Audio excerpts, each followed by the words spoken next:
Labvakar! Šoreiz mēs gribam pievērst jūsu uzmanību filmām, kuru varoņi ir cieši saistīti ar laika ritumu.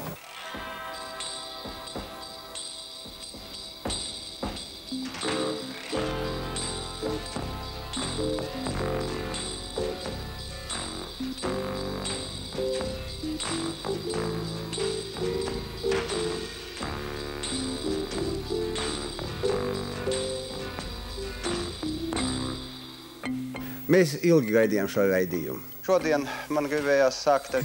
Tā, lūdzu, ekspresa recenziju. Lai jums veicas, lai filma top. Visas Kārļa Severa kinolomas man ir izdevies iepazīt kopš filmu pirmizrādē. Nav nekādas nepieciešamības dziļi un gudri analizēt. Viens Lilitas Pērziņas tūplāns man ir 10 filmetrāžas filmu vērts.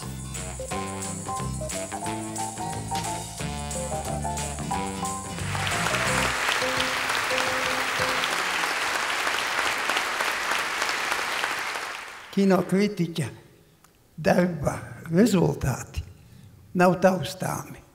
Tie kaut kādi ēteriski. Man tas atgādina Sveicienu no Pitona. Bija tāda brīnišķīga bērnu filmiņa. Zilonēns atnāk pie Mērkaķīša un saka, es tev atnesu Sveicienu no Pitona.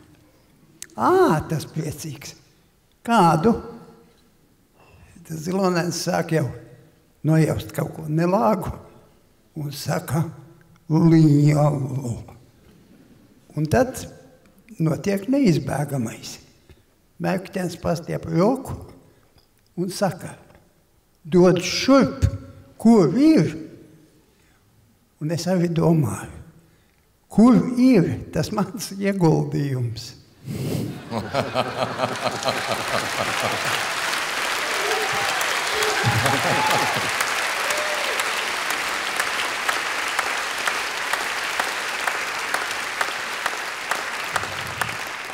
Vienīgi atliek piebilst, ka kino, kurš spēj atdot godu saviem kritiķiem, turklāt vēl 2, kā redzat, tāda banda,